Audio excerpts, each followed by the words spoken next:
We need to get together and let our voices be heard. This is Buffalo What's Next. I'm Jay Moran. I'm Bridget Jaipal Valenza. And I'm Thomas O'Neill White.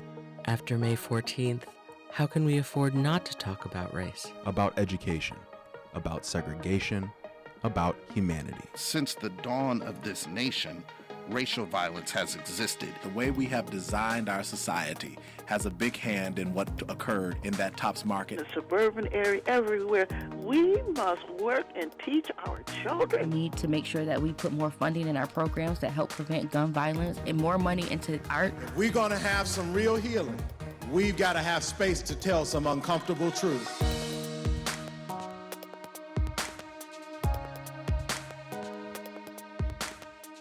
Welcome back to Buffalo What's Next, and this morning we are speaking with a gentleman who took an unfortunate situation and is using it now to hopefully spread some knowledge, spread some truth in the Western New York area. I'm here with Ryan Howze. He's the creator of Conscious Environment Creation, along with a companion podcast by the name of Say Whaaat? History. Yes. I'm sorry, I went over the top there, but I'm only doing branding. I'm trying to push the branding you've got, and when you start each podcast, that's it. It's a show about Black history where we talk about some people that you know, talk about some people that you don't know, and talk about some events so crazy it'll make you say what. I love it. Ryan, welcome to Buffalo What's Next. Thank you for having me. As a fellow media professional, you were at one point a radio DJ, studied music, and now podcaster. Welcome for this home and home, I guess. Yeah.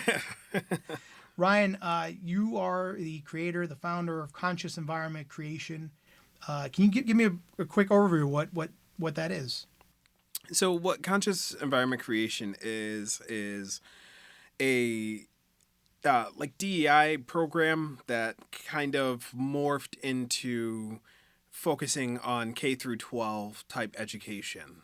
So kind of gravitated and took from a lot of different pieces that I had, a lot of DEI background and structure and things like that. But how do we get kids to have a better understanding of what diversity is and have a better understanding of being inclusive to their classmates and things like that, understanding inequities and how to correct those things. Mm-hmm. And teaching through American history was a really good way to do it. So that's where kind of Say What history came from, was this idea of presenting Black American history in a way that was easily digestible for K through 12, but also presented it without sugarcoating it, mm-hmm. and in a way that was able to have DEI features within it.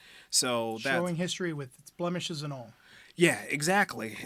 What I found was that a lot of history being taught right now, or the way that certain states, counties, cities, whatever, are trying to reframe history, is that Black history isn't important, or it's something that we shouldn't be focused on or teaching, but Black history is American history. Leaving that part out, you leave out a huge part of history. And what a way... It's intertwined, and it's you can't divorce it from exactly. And what who we are. Right, exactly. And what a way to show to show students exactly what I was saying before. The diversity, equity, and inclusion can be shown through telling these stories of people that they've heard of, people that they haven't heard of, doing things that they're not used to seeing. Everybody knows Martin Luther King Jr. and the guy that did the Peanuts and George Washington Carver. Yeah, and Rosa Parks sitting on a bus. Like there's those stories, but it honestly it almost feels like people don't even know those stories anymore. But there's so many stories that have happened that are triumphant, or Black history is much more than just enslavement and pain. And it isn't just people doing the same 9 inventions that we hear about every single year either. So there's so much more. We're talking about over if we're talking from 1619, we're talking over 500 years, 400, 500 years of history that we're talking about. And that's just the tip of the iceberg. Right, exactly. I think in your curriculum plan, you have, and I had to look him up because I wasn't familiar, but Onesimus. Onesimus, yes. One of the first stories I start with, especially for kids right now, we're living post-pandemic world, and a lot of these kids are really familiar with like what a lockdown is, or what masks are, or what being able to go outside and get sick and get really sick is. So Onesimus came up with introduced to the Boston medical community the idea of inoculation, which was a primitive or a little less sophisticated than a vaccine way of treating virus. And the enslaved had been doing that because it was a practice in West Africa for centuries at that point. So once they realized that smallpox was ravishing the Boston area, the enslaved were doing what they always did, and they weren't getting sick. And it took a preacher, one preacher, and one doctor to actually listen to what Onesimus was saying as he was kind of speaking on behalf of the rest of his enslaved people, and saying, this is how we're doing it, this is what we do. It's called inoculation, this is how it works. And Boston eventually started to adopt inoculation, and their rate of death went from 1 in 7 down to 1 in 40. And then eventually it would take about 4 or 5 years before they would start to get a vaccine. Because the concept of having a small amount of the virus or a weaker version of the virus being introduced to your body creating antibodies, that's the basis of what a vaccine is. Right. So having that be top of mind and conscious, now doctors are working towards how do we do inoculation but make it safer, make it better, and then eventually they come up with a vaccine. The vaccine leads to us not having to talk about smallpox anymore. And a lot of people don't realize that was a group of black enslaved people that taught the medical professionals at the time how to do that, or that was something that was viable. They showed them in practice that this is something that's viable. So Onesimus is probably one of my favorite stories to start off with, because when you start to talk about a pandemic, the kids know exactly what you're talking about. They're like little experts at this point. Right? Yeah, exactly.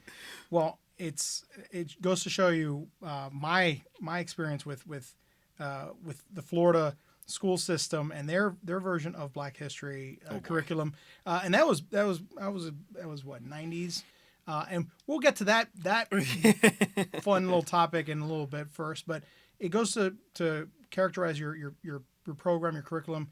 You're dealing with figures that aren't commonplace, I guess, quote unquote commonplace in the grand curriculum of the United States. Right. You have a shirt on for those. It's an auditory medium, but Ryan's got a shirt that has King, Du Bois, X. I can't see. Fred Hampton is the last one. Newton and Hampton. And so you seem to delve into Black history, prickly parts and all. Yes. And that's how history should be, I feel like. Yeah, there's a lot of beautiful, rich history that people kind of ignore. Like even when you're talking about Newton and Hampton, you're talking about the Black Panthers. There's this perception of what they were, and my apologies for mischaracterizing it as prickly, but it's just no. In the general population, when you mention Black Panther movement and some of the more combative parts of Black history, people start getting, oh wait, we're talking Black Panthers. Oh, but you're 100% right, because there have been throughout our history, even as recent as the late 80s to right now, we have this perception that has been handed down through curriculums and passed down to us through the school system that these characters were bad people, or they were misguided. Malcolm X had a good idea, but he did it the wrong way.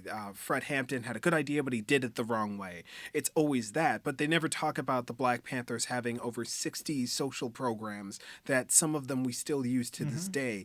The Black Panthers came up with WIC.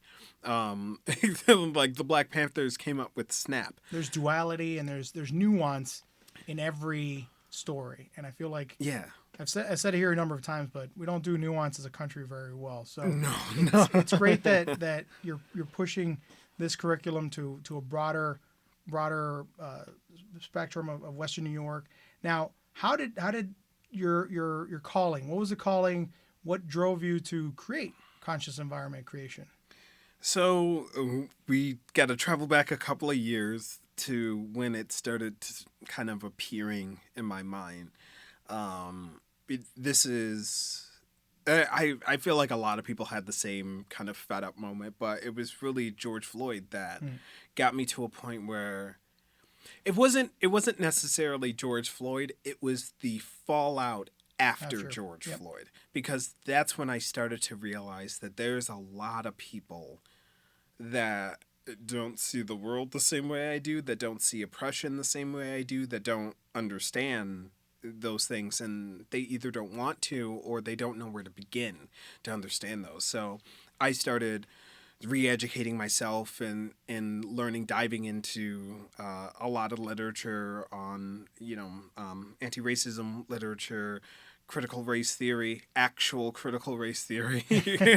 Well, we could talk about that later. It's a term that's thrown around a lot, and I feel like much like woke, a lot of the people that use it can't define it or where it's exactly from. Exactly. And so reading about that, and it really just started with friends of mine, just teaching them. Like, they wanted me to, hey, you said something the other day when we were in the car. Can you just write that up? And it started off, Conscious Environment started off as very long, like almost blog posts on Facebook. And then the place where all intellectual discourse takes place nowadays. Then it morphed into videos online, doing short form kind of video things to express and explain things to people, because I felt like I could say it in 2 minutes faster than I could type it for half an hour. And then it became more and more formal. And then eventually we get to me wanting to explain this through stories of history. So that's where Say What History kind of got born out of. Wait, what got born? It's the Say Whaaat history. It got born out of that, because really, this is a fun story. It was me coming down stairs after reading in my office for a while, and coming down and going to my wife and go, "You'll never believe this." And then I tell her something that I just read that even I was like, I didn't know that this had happened in the United States. I didn't know that we did this. I didn't know that this court case existed, whatever. And then my wife was sitting at the dining room table. She's sitting there, and I go, "You'll never believe this." And I tell her, and this is probably the 10th day in a row that I had come downstairs and said something like this. And she goes, "What? No way. I can't believe that." And I was like, yeah, like that's what I feel like whenever I read this history. And that's where Say What history came from. It was history that, as I was reading it, I was like, well, how have I never learned this before? Why didn't I know this? Why aren't we teaching it like this? Sure, it's blemishy, or it doesn't make early United States, early America look good at all, but it's what happened. So why don't we teach these things? And there's a lot of things that overcame. I think if you understand where we were, you can see where we're going. And you can see the distance that we've made with things like that. So, yeah, it started off in 2020 trying to do like kind of bloggy post things. And as I learned, I wanted to just share this information more. And it developed into a curriculum that could be, I wanted to just have like an easy package to hand a school or hand a teacher that felt like they weren't sure what to do or where to start. I I don't think it's anybody's fault per se, but I think there are a lot of teachers that get nervous. Teachers have been under fire since 2020.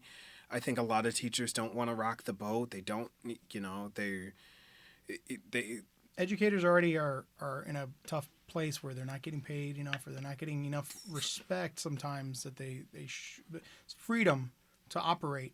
Right. And it's just getting worse. It feels like on a national level, and also, I hate to say it, sometimes in a local sense. Right.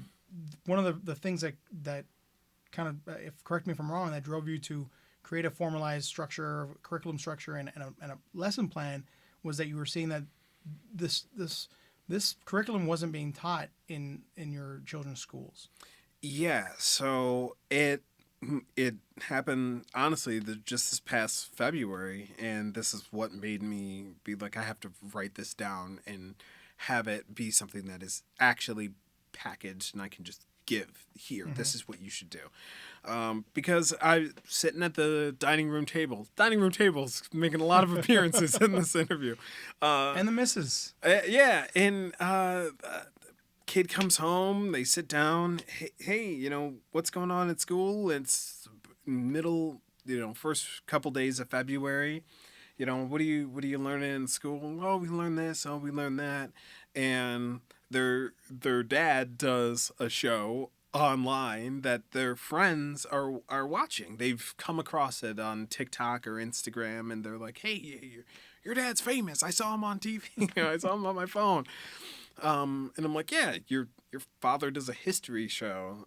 Does a Black history show. So honestly, I'm very curious. What are you learning in school? Because I'm curious how they're presenting this information. It's been years since I was in 6th grade. How are they presenting this information now?" And then, to my surprise and dismay, my kid goes, "We're not talking about Black history." Well, my teachers haven't said anything about it yet. And I'm like, it's like the 6th. Like, what do you... They haven't said the Turn words? the page on the calendar, and we haven't even... Yeah, hold on, wait a second. Maybe I'm misunderstanding. I'm like, they haven't done something yet, or they haven't told you anything at all. And they were like, no, they haven't said. We asked, are they going to do anything for Black History Month? And the teacher almost ignored us at that point. They didn't really respond. They just kind of shrugged and said, oh, we're working on this, we're working on that. And I'm like, you guys took the time to have a Valentine's Day. I just signed a permission slip so you can have a Valentine's Day party next week. They don't have the time to even say the words. And my wife asked, have they said the words Black History Month out loud? Has your teacher said that? Was it on the board when you walked in? No. Okay, we'll give them we'll give them a day or two. Right. Maybe it'll come up. Still nothing by the end of the week. Okay, so I'll send an email. I sent an email to the teachers. The teachers seemed interested in. I even offered my services free, pro bono. I'll come in and I'll teach the kids, because again, if it's something that you aren't comfortable teaching, or you feel like it's wrong, or you feel like it's bad, or there's some sort of vice or something, I understand where a teacher could be coming from, where they feel uncomfortable trying to teach something like that, where they're not really sure how to teach it, one, and two, they don't want angry parent calls. Right. So I'll take the brunt. Hey, you don't have me in. And then it was hoop after hoop after hoop. You have to talk to the principal, then the superintendent, then back to the principal, and then back to the teachers, and then back to the principal. And meanwhile, you're doing something that, for the most part, is observed and standard throughout the country. Like, you and I went to school at a time probably where it was Black History Month.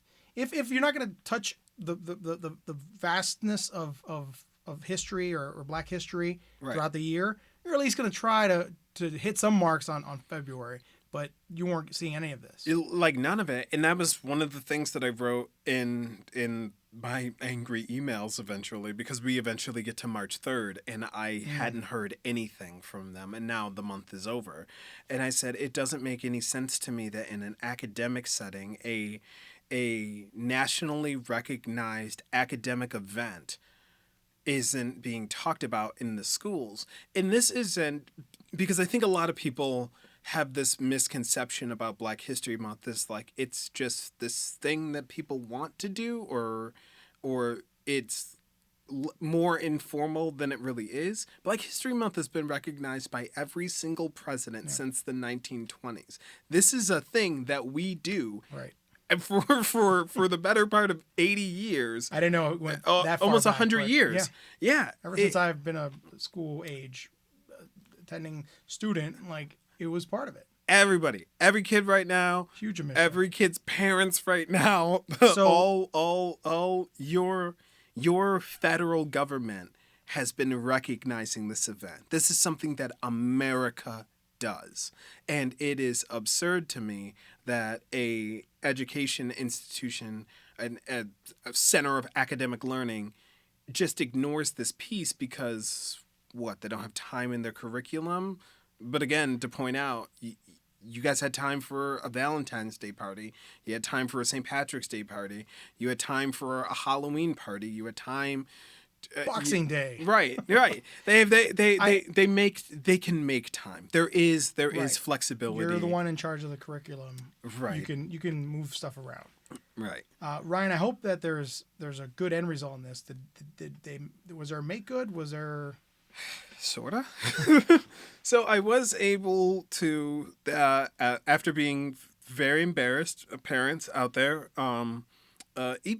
email everyone. If you're going to email people, email everybody. Mm-hmm. Email the superintendent, email their secretary staff, email the school board, email everybody and let them know that you're upset with the way that your kids are learning or if they're not learning something.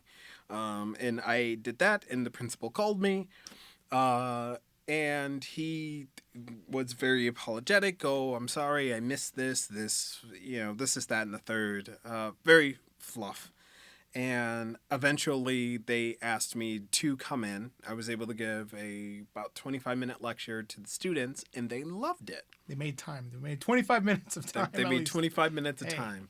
And then they asked me if I could come in again just this past week, the beginning of June. They asked me if I could come in and bring this assembly to the entire 6th grade class. It's about 250 kids. Mm-hmm. So I said, okay, yeah, absolutely. And I was scheduled to be there and speak at 9:30 and I was going to get there at 9. I was scheduled to speak at 8 or at 9:30. At 8:30, they called me and canceled the day of. Wow. And I again had to write a very upset email day of cancellation. Those are always fun. Minutes before I was leaving the house. And let it be known, I want to thank you for your time because you are not new to parenthood, but you had a new child that just arrived. Yeah, I have a newborn. I'm father of 3. Yes, father of 3, juggling life right now. An understatement. And yeah, I mean, making time. Carving out time, creating, making sure that all of the New York State standards are tied in correctly. Giving teachers something that they can say, my kids were learning this during this time. So it wasn't even wasted time. Mm-hmm. These were going to be able to meet New York State standards for social studies as well. There were some English language standards that you could squint at and say that they fall underneath the presentation, but more social studies than not. And creating a presentation, practicing, there was much more time involved in crafting this that a 30-minute window of oops, sorry, we double booked, our bad. I've been looking at one of the documents that you have for the curriculum, and I'm sure this is just a skeleton outline, but I mean, we're covering everything from Black history heroes and leadership, science contributions, innovation. You delve into women's rights, empowerment, people like Sojourner Truth, and Shirley Chisholm. Have you had any success now in presenting the curriculum or the lessons, assemblies anywhere? So there are, as we enter the end of the year, it's a lot of the schools are trying to reformat their programs and get their programming for next year, and I'm starting to learn a lot about how they do that, and it's a lot of there's so much red tape with schools. But yeah, I've talked to a couple of different districts that Are receptive. At yeah, least. yeah, they were very receptive. And honestly pretty happy to hear about something like this that can move around. I think that's the biggest sort of selling point to the schools so far is that it is an assembly. It isn't something that that the teachers themselves have to be super familiar with, or they don't have to learn hundreds of years of history that they weren't planning on in order to teach something. And it's something that's fun, it's big, it's loud, there's music, it isn't just a boring lecture. Well, you come from the world of music, so you have to incorporate music into there, I assume. Yeah. It's got to be a absolutely. component. I feel like you get next up for you is getting a master's in education, because you're practically doing the teaching work. Yeah, I actually a couple friends of mine that are educators, and I asked them, "Hey, do you mind looking at this thing? I haven't done this before. You know, I have a degree in sociology, I respect teachers, love them. They do a lot of hard work. They do a lot of great work. And so I'm also reading through what New York State wants us to say and how we should say it and what grades that it's applicable to and all this. And I'm writing up this thing and I'm like, hey, can you take a look at this? This is what I came up with. And a lot of the teachers that I sent it to, they're like, this is great. You've never done this before? And I was like, nope, first time. See, awesome. that's refreshing to hear, because I would say, to be honest, like, I get why there would be some hoops and hurdles. If we allowed every parent to just provide a curriculum, that could get us in an interesting place. It's kind of what's happening right now, in a sense. Yes. But as long as it hits those marks, it hits the standards of New York State, it's something that, in this case, I think we can all agree on is a vital piece of education that needs to be taught. Yes. And if it's not being addressed, then there's a problem there. I'm speaking with Ryan Howze, creator and founder of Conscious Environment Creation. I would like to know, I expressed my limited exposure in the Florida school system, and once again, we are going to get to that one. Mm-hmm. But while growing up, Ryan, how was your experience with Black history curriculum? Was that something that was at least evident growing up in grade, middle school, high school? How was that? It's funny because I feel like I keep having this conversation like with my wife. I even asked my brothers. I asked my brother-in-laws. I'm like, we learned Black history, right? Like, it made me feel like very kind of like racially gaslit. It's just kind of crazy. Like, did we never learn this and I'm making it up, or have I learned too much and I'm just pretending that I've known it for years? But it's like, no, I remember doing projects. I remember cutting Martin Luther King Jr. out of construction paper and writing like a couple sentences. I remember my brother dressing in a black suit and doing part of the I Have a Dream speech at school. I remember school assemblies being about, they had one for Black history. So it isn't strange to do. I had what I felt like, I can't honestly say like super robust, but they did something. They tried, at least. They talked about Black history, and it almost feels like now is less conversation about it than it was when we were kids growing up. I have my hypothesis as to why, and I feel like it might coincide with yours as well. But as I think I mentioned prior, is that teachers are under intense scrutiny, and everything is being looked at with a fine-tooth comb or with a fine magnifying glass, and it's largely in part, I'd have to say, by what's going on in Florida We have a governor with presidential aspirations, and once again that false moniker, anti-CRT curriculum, Right. or movement rather. One of my colleagues mentioned that there was a candidate in the Springville school board election that was very much about this anti-LGBTQ plus. That's another one that it's a hot button platform issue for some in this country. And what do you think about that growing momentum? I don't want to give it more fire, but it's very much a thing. It's very much a movement that's happening, and I feel like that goes hand in hand with what we're talking about here. Yeah, I mean, there's groups like Moms for Liberty that were just recently outlined by the ADL for being an extremist group. Moms for Liberty. Moms for Liberty. That's the name that they go with, but right. very much a rabble-rousing right group. Just a group that has been attacking academia for but really kind of just picking up steam in the last couple of years. But there's tons of groups that have very benign sounding names, and then you look into what they try to do. And I know we all saw the videos with the last school board elections, because they kind of come in groups with parts of the country. We all saw the videos of like parents running in and screaming at these teachers at school board elections and things like that. And even myself, I ran for school board, and one of the people that was running, and this is up in Niagara County, one of the people that was running was saying that he was against diversity. He was against DEI. He was against, what did he call it?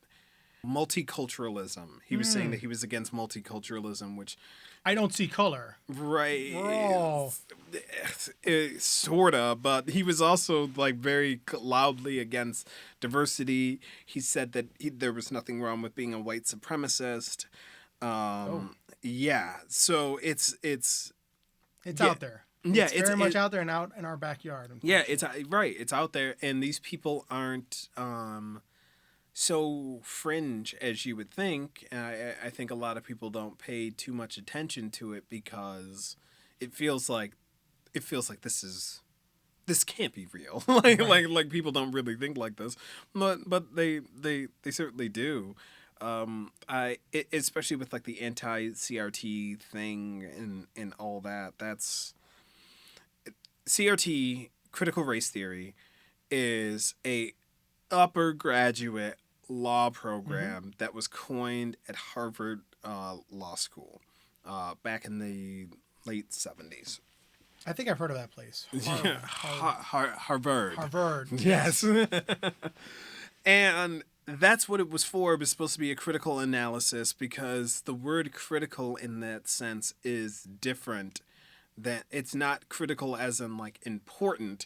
It's just a intense analysis of something. It's a legal term. The way that law students would use the word critical is how they're using it. Not it's super important and we have to stop everything right now. It's that no, we're going to take a critical eye, critical thinking. It's that same thing. So critical race theory is the looking at the way that laws are built in this country that have racist origins or white supremacist origins that are holdovers or leftovers, and it's part of the framework that we've built up for the rest of the country. That's what critical race theory actually is. Hear that, people? That's what it is. That's what it is. If your 14-year-old is not in their third year at Harvard Business School or Harvard Law School, in their law degree, in their Juris Doctorate. You're right. They're not learning CRT. They're not learning critical race theory. The thing that Moms for Liberty and groups like that are arguing against is essentially programs like mine. They're arguing against comprehensive American history. And that's something that I like to hit home a lot. It's how I end every single presentation. Black history is American history. Mm-hmm. The separation of the two is inherently racist, but it's also does a detriment to your kids. Like, they're just not learning stuff because it gives you the willies. Like, It's doesn't make any interwoven sense. in American history, and many other countries have similar backgrounds because that's how history is messy. History is ugly. It's Right. been that way since we showed up here. However we showed up, who knows? I'm not even going to touch that one. Right. But I'm a huge fan and student of history because it's the old adage: if you don't know your history, you're doomed to repeat it. And I'd like to think that we're kind of a pendulum swinging back and forth. We ebb and flow. We go into moments like the civil rights movement of the 60s, but then it swings back to something like what we have today where there's forces pushing us backwards, I feel like, trying to erase said history. Exactly. And it's just if we don't know these things, if our students don't know the mistakes and mishaps of society, of humanity, then how will they learn not to or repeat those same issues? I have something for this saying that just recently happened to us, and I've been making a lot of videos talking about it, but not to jump into your home state too fast. Yeah. But no, please do. We bring it upon ourselves, but this is now my home state, so let's talk about Florida. Yeah, let's talk about Florida. Speaking of this idea of if you don't know your history, you're doomed to repeat it. I remember telling people, like, when they were doing that kind of migrant caravan thing where they were sending when people they were or still right, are. Right. They were sending people from Florida to Cape Cod and Martha's Vineyard and to send them up there. And Florida was paying for the people from Texas to go. And it was this whole thing, and they were lying to these migrants that were just coming here to work, and these people had actual appointments. They were trying to get their green cards, their visas, their citizenship, and do things the right way, and they were missing appointments because of this whole fiasco where they lied and put them on a bus or put them on a plane and said, "Hey, you're going here." And it was just not the right place. They weren't going to their appointment. They went 1,000 miles away. People asking me, like, oh, did you hear about that? What is your opinion of that? And I would say, oh yeah, they're doing the reverse freedom rides again. And a lot of people were like, what do you mean the reverse freedom rides? And I was like, you guys don't know that in the 60s they did the same thing to black people? They did literally the exact same, almost down to where they dropped them off, the exact same formula. I think it's there's a very, very well detailed documented NPR story that talks about the reverse freedom rides. But what they did the same thing in, I believe it was Texas and Alabama and Florida. What they would do is they would gather these low-income black people, and they would tell them that they were going to move them to cities where black people had been moving during the Great Migration. So they told them that they were going to send them to Chicago or Buffalo or kind of cities that cross that. But where they actually sent them was outside of JFK's house in Cape Cod. Or for no particular reason, other than to prove the point that people up north wouldn't want to be around them or deal with them or whatever. And the exact same thing happened then that happened now, where the people there were pissed and annoyed, but they were like, these folks didn't have anything to do with it. We're not happy about this, but because you did this, because insert state governor decided to send these people here with no resources, and now we have to do this. See, they don't want you learning about these things in school because they don't want you to expose their playbook. They're rehashing old plays. What are we doing here? I'm here with Ryan Howze. He's the creator of Conscious Environment Creation, also a podcast. And in the podcast, you touch on a lot of the figures, the historical figures that you have also baked into the curriculum, the Say Whaaat history curriculum. And I have to ask you, out of all the whole breadth of Black history and American history, because it is our history, who's your standout? Who's your favorite historical figure? Boy, one of my favorites. They should make a movie about about this man. I want this movie. If we're going to keep making movies from the time of enslavement, we need to make a movie We about have a writer's strike, so be careful.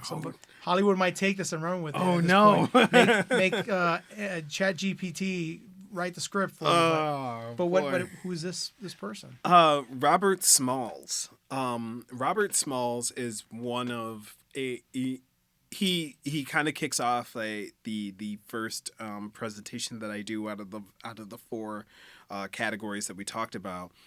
But he was an amazing. He was an enslaved man, and he worked on a ship called the Planter in North Carolina. And what he did was he learned everything that he possibly could about driving that ship, piloting that ship, and South Carolina, excuse me. And so what he would do is every single night, the white officers on the ship would go ashore in Charleston and sleep off the boat. And he would learn everything that he possibly could about piloting that ship, but also with the other enslaved people, including his family that were on the ship, they devised a plan. So eventually they got to a point where they were going to steal the ship and bring it to the Union. They did, passing all of these different check marks. But one of the more interesting things about it was because it was a Confederate. So this is smack dab in the middle. This is 1963. Or I'm sorry, 1863. This is like right in the middle of the Civil War. So they're taking a Confederate ship to the Union, and they have to pass all these checkpoints. They have to give hand signals and do different things in order to get past these checkpoints and make it to the Union. They aren't positive if the Union is going to even accept them because they're driving a Confederate ship. They're like, hopefully we just don't get blown up. But the one thing that they did, speaking of blowing up the ship, is that they rigged the storage of the ship with the gunpowder in like an array that would have caused an explosion had they lit one side of it. So they rigged it with explosives, and basically the idea was if the Confederates caught them, they were going to let them board and then blow up the ship. Blow up the whole thing. Smithereens. Yeah. Luckily, that didn't happen.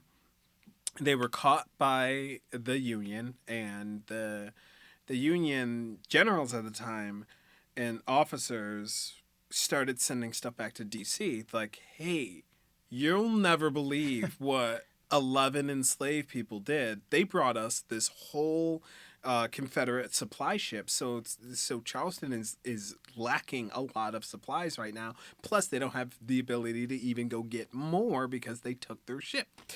And the president at the time, Abraham Lincoln, you probably heard of him. A few times, yeah. Yeah. He came up with an idea from this story, and there was a few other stories. This isn't the only one. There was a few other stories that this kind of thing happened, but this was one of the kind of last straw stories where he started putting pen to paper on this idea that he was going to free all of the enslaved in the southern states.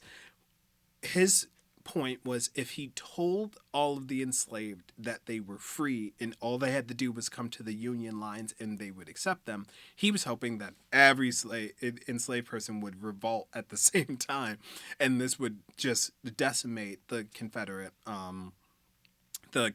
forces, because there were enslaved that were forced into fighting with the Confederacy. And he, on the back of a train, gave the Emancipation Proclamation. And it heard about that. Yeah, know that one. And it came from hearing about this story about Robert Smalls. And Robert Smalls, after the end of the Civil War, would go on to be a state senator. He would be a state legislator, and then he would be a federal senator. I believe federal. He went to Congress. I can't remember which side of the aisle that he went on, but he was one of the first black legislators that we had and he represented South Carolina. He represented a southern state. Stealing boats in Charleston, South Carolina, to a legislator in Washington, D.C. Right. Amazing. Making As laws. I'm putting on my Hollywood producer's hat, and I'm greenlighting it. I like it. Love it. Let's do it. It's like Amistad meets Ocean's 11 a little bit. Let's do it. It's such a cool, like, interesting spy story. History has so many of those that go unheard or untold enough. Right. And what it seems to me that one piece of literature I always go to is Howard Zinn's People's History of the United States. It's told by the letters and spoken words or documented words of American citizens and American participants, if you will. Yeah. And I knew about Robert Smalls because we had a group that went down there to South Carolina to Charleston and covered a lot of that. But those are stories that they don't get taught in your quote unquote Black History Month curriculum. Right. And in some cases, like we're seeing with our conversation today, not being nowhere near Robert Smalls, right? Nowhere near Sojourner Truth, nowhere near the I guess the advanced figures. But right, yeah. No, I appreciate you sharing that one because that's a great story. Also, Ryan, I would be remiss not talking about another big event here in our city of Buffalo, the Tops May 14th racist shooting. And we had direct relation to Catherine Massey. Is that correct? Kat was my cousin. I remember that day because I was at my grandmother's house, and my grandmother it was her 90th birthday party. Wow. And we kept getting bits and pieces because I report on, do stuff with the news, with my social medias and things like that. So I'm always kind of a little in tune to what's happening, like in the news. And I saw that there was a shooting in Buffalo that was a big enough deal that it took over the news networks, but I didn't read into what it was. And then as the night progressed, I kept reading more and more about what was actually happening at the time because Buffalo wasn't positive what was happening at the time. First, it was a shooting. Then it was a mass shooting. Then it was the gunman was racist. He had a manifesto. All of this stuff appeared over the day. We were all here, but I was in talking to my grandmother, and it's gonna make me tear up. She's looked at me, and I was telling her what was happening. And she just sat there, she's looking at me, and she just goes, I thought we fought this so Yao didn't have to. And I was like, I don't know, Grandma. I don't know. And she goes, well, you gotta do something about it. And then she walked out of the room, and I don't think she meant it like this. I think she was kind of being flippant and just being sarcastic about it. But I took that to heart, and I wanted to do something about it. This is the only way I knew how, was through education, through teaching people. I feel like education is the best way to change the next generation. Whenever we learn about great catastrophes that have happened throughout history, the first things that happen is they cut off education. They burn books. They change schools. They segregate schools. They do all kinds of stuff to get the masses not to be able to, one, have all the same information, and two, join together to push back against whatever the forces that be. And that's where I felt like I gotta get to the kids. Education is it's a cliche, education. But education is power. In my past, it's my parents fled from Cuba, and in Cuba there were the communist regime there was changing curriculums, hiding books, getting rid of certain authors, pushing their authors the work of Che Guevara was now part of school curriculum. Right. That's you're hitting on something here that's a universal truth, but then sometimes we forget about it. Is that Exactly. when you start tweaking and controlling what's being taught and for the anti-CRTers, I guess, Right. that claim indoctrination on all fronts, kind of doing the same thing in a way, Yeah, exactly. by omitting important events and knowledge that needs to be known and at least be aware of it. Ryan, thank you for sharing that truly personal moment, and I wanted to also give you a moment to speak on the memory of Catherine, anything that we should know about her. I feel like if you're in Buffalo on the east side, you know who Catherine Massey is. She was a juggernaut. She fought for her community. She helped revitalize the Fruit Belt, and she was a writer. She just never stopped challenging things and pushing, and I've taken that to heart. It was like the next day that we learned that she had passed in the shooting, and we all knew people that lived over there. We were calling people all night, but we were calling Kat's sister to try to get we were calling Kat, and we were calling Kat's sister to try to get a hold of her, and nobody could for a while. So, and I remember my mother kind of thought the worst a little bit, but she didn't want to say it. And she called me the next morning. She goes, "I just got the call back," and yeah, Kat was there. So, funeral services are are soon. We'll make it there. But I think her legacy lives on in new activist groups, different groups that have taken this kind of like this intellectual not taking no for an answer kind of way. Like Kat was a wordsmith. Like she didn't she would make you feel amazing, but be correcting you the whole time, and at the end of it you thanked her. Yeah. And that's just it's just a way that she had about her, and I think that's an important thing to keep with the new activists or the new people trying to change things as we can. We just have to keep pushing and just keep going. People will try to stop us all the time, but we have to just keep going. Ryan, I don't want to sound heavy-handed, but I think, or speak for her, but I would like to say that I think that she would be proud of the work that you're doing.